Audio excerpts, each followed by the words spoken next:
Shoutout mga master! Another day, another vlog na naman tayo. Ito wala tayong magawa ngayon tong day off natin. So ito kakalikutin na naman natin si Master DFI. Ito nga pala mga master, may share ako sa inyo dito, bagong luma. Ito yung paggawa natin ng spacer natin kasi naalibadbaran talaga ako sa spacer na parang washer lang. Tara mga master, samahan nyo ako paano natin pinalitan to at ginawa to pinaka spacer natin. Kumuha pala muna ako ng guide dito mga master para pag binutasan natin di tayo mahirapan.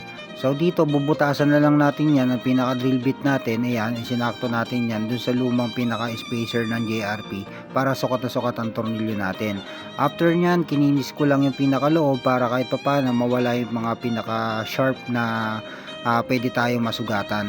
Nung una mga master, kala ko madali lang gawin to, pero napakatagas pala ng CNC na pinaka flat bar na nabili natin. Pero goods na goods yan. So dito natin ipapakita ko sa inyo na ito yung pinaka flat bar na unang ginawa natin pero hindi tayo nagandahan dyan. So babaklasin ulit natin and then ito ang ginawa natin. So nakita nyo naman yung quality.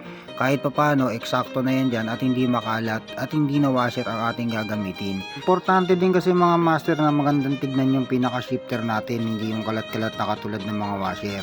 Ito nga, nag-decide na tayong baklasin to at ito papakita natin yung pinaka finished product natin. So ikakabit na natin to, sana magustuhan ninyo to mga master. At dito nga mga master, nag-decide na ako ikabit yung pinaka spacer natin na ginawa natin para dito sa Master DFI natin. At dito naman nag-a-align na tayo ng shifter natin kasi hindi nyo lang napapansin, yung iba kasi higpit lang na higpit. After na mahigpit sasabihin tabing mo yung pinaka shifter natin. Dapat mga master, habang hinihigpitan na natin yung mga tornilyo natin na yan, yung mga bolts na yan, dapat sinisipat at kilatis yun na rin yung pinaka shifter natin kung nakasentro ba or may tumatama. Napaka-importante kasi na tama yung pagkakabit natin ito mga master kasi ang pangit kapag nakatabing yung mga yan. Lalo na kapag halimbawa na ikabit nyo na tapos uulit na naman kayo. Kaya ito dinadaan-daan ko yung pagkakabit nito at paghigpit ng bolt natin. Ito mga master, sigurado may magtatanong na naman sa atin yan dito, bakit tayo naglalagay ng spacer?